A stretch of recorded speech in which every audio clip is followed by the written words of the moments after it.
Hello, welcome to SteveKnows. It's time for the weekly news update, and we have more bad juju in the developer domain. We have new features for the Quest, new games that actually pique my interest, and more. We have much to go over, so I think that is enough chin wagging.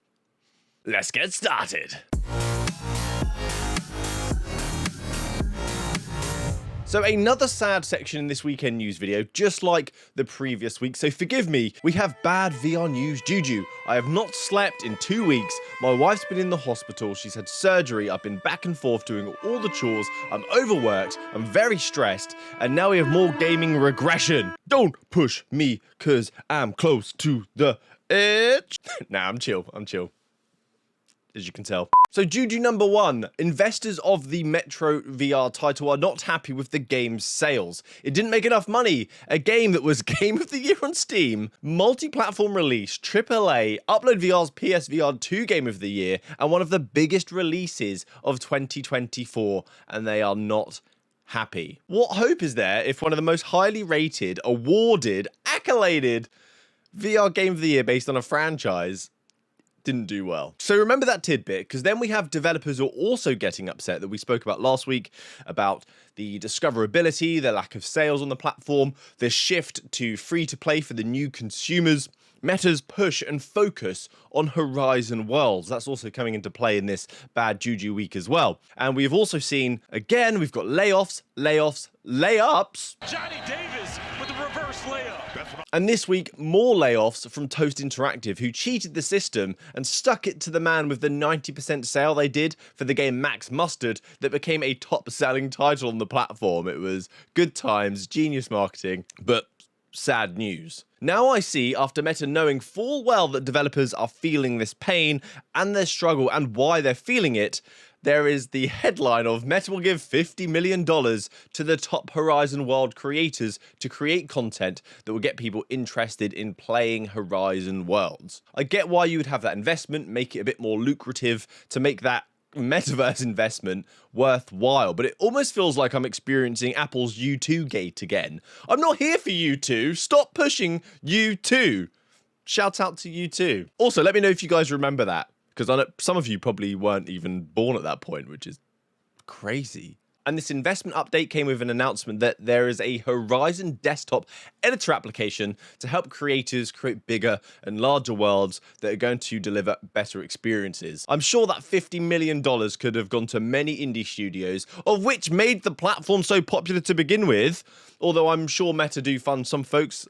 I'm just thinking the timing of this headline is awful. Read the dang room. VR devs, it's becoming more evident that you guys need to, or you're being forced to, diversify your portfolio. Get into the Horizon World development and monetization opportunities, make these small indie development titles that you can fail fast on, but also then have your slow burning passion projects for the VR veterans such as myself, because it seemingly is not going to work for you to focus on just delivering one great game.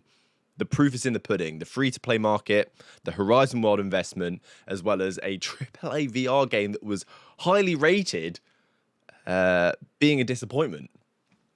The writing is on the wall. Now, something a bit more positive. Silent North, not to be confused with... It's a zombie survival title from the epic studio that brought us Ghosts of Tabor, Combat Waffle. This is expected to come to Quest and Steam in early alpha around March. A recipe that you will know, a PvPvE style game, but with zombies set in the stunning Alps. The trailer got me excited because it was like a silent story. It was just music. The characters weren't talking, but someone was going through this kind of story of survival and revenge. And I have a thing for zombies. Oi, oi. And with a studio like this behind it, they have previously delivered on a title like Ghosts of Tabor. I am listening. March is too long to wait. I need it now. And we also have a franchise that is celebrating 10 long years. Neko Atsume is getting its paws into the VR scene once again, collaborating with VR titles like Breachers, Walkabout Mini Golf, Gorilla Tag, where they have inserted some Neko Easter eggs and themed items into those games. If you're into Nekomania, this runs from the 21st of February until March the 20th, with a full rundown of the event on their website. And there also looks to be a little party invitation in their VR experience too. Perfect. Gosh, I'm punny today, aren't I? Oh, MetaConnect 2025 has a date, which I was kind of surprised to hear so early on in the year. Cool, it means we can prepare. The interest of this event, I am sure, will be around AR after the Orion reveal last year. We want to see more of that, certainly, because they claim that's the future. We won't have a new hardware reveal like last year coming from Meta, which always makes the events a bit more special, but I am hoping we're going to see third-party devices showcased using the Meta Horizon OS from Jesus and Lenovo.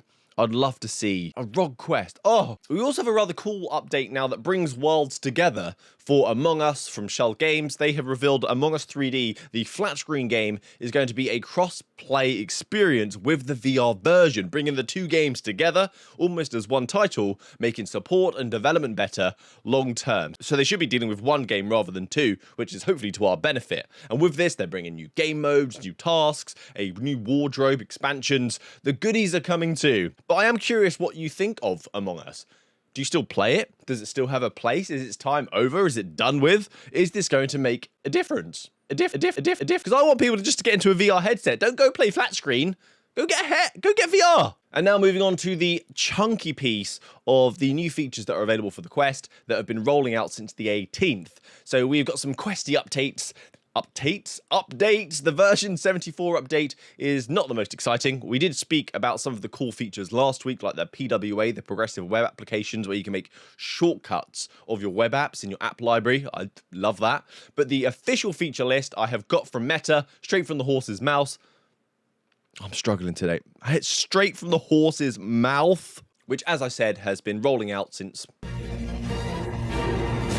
Monday. So we have Quest Link improvements that will give you access to your system tray while MetaQuest Link is running in the background. Previously, you would not get access to these settings. You just have to close and leave. So I actually like this one because it's something that frustrates me because MetaQuest Link boots up automatically when I put my headset on. An improved ability to mirror the Quest to external displays through a USB-C to USB-C connection if the display supports DisplayPort Alt mode. You should be able to have a wired connection now from your headset to your PC or PC to your TV for a low latency, high quality cast, but then you have a wire. And I already kind of did this using the MetaQuest Developer Hub, where you get even more cool features. So pro tip, if you want that feature and you like fiddling with your Quest, check out the Developer Hub because it gives you features that they keep claiming, look, this is news. Like, they've been around. They've been around. So secondary accounts, I should say, of a Quest device can now use features on the Meta Horizon app that were previously reserved for only the main primary account holder of the headset. So this is great for those people that share a single device in the household and they like sharing, but also kind of, I don't really get it myself. Let me know if you do. I don't use the mobile features pretty much at all. I just put on my headset and play. But Meta said this should be helpful for people who have kids so they can cast their content from mum and dad's headset. Just don't watch that 180 video, son. No. Just play I Am Cat. Travel mode detection. If Meta thinks this experience will be better suited with travel mode enabled, it will prompt you, say, hey, would you like to travel? Not at the moment. Have you seen what's been happening in January? Gosh, no travel mode for me, please. A lovely update for night display mode, something I am a huge fan of. So this is going to give you better color balance, more warmth in the display and the colors that are used for late night play, reducing that blue light, which is supposed to keep you up at night. So I can rest easy now. I am old. I warm light everything automatically. When it hits about 6 p.m, all my devices just go, oh. It's just, comforts. Try it. The next update, which is pretty freaking awesome as well, as a feature great for content creators, is Meta have implemented an algorithm to get good audio balance between the microphone capture and the in-game audio capture. So many times with the manual adjustment, the voice can be so loud and the game so silent. It all depends on what game that you're playing. So I capture everything separately when I create content for this channel and then I bring it together in editing. But maybe now I could be more casual with some of the short content. Ooh, there are lots of little bits, aren't there? Gosh, so another great one is the seamless 2D integration with immersive applications. So you can interact with 2D apps such as your browser window inside your immersive app at the same time. So Upload VR did release an example of them playing Demio whilst running the browser, watching the Upload VR content, of course.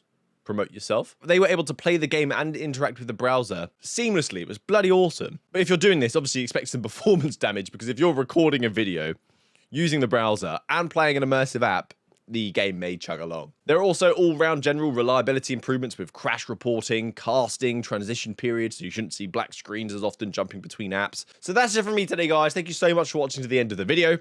This year, your comments and your support has actually been amazing. My work-life balance for me, because YouTube is not a full-time job, has been a bit of a challenge, especially with personal stuff that's been going on at home. So your lovely comments, it makes it worth it. It makes me motivated. So please hit subscribe to help me on that road to 100k. Leave a comment, and hopefully I will see you next time. Have a great week, and happy gaming.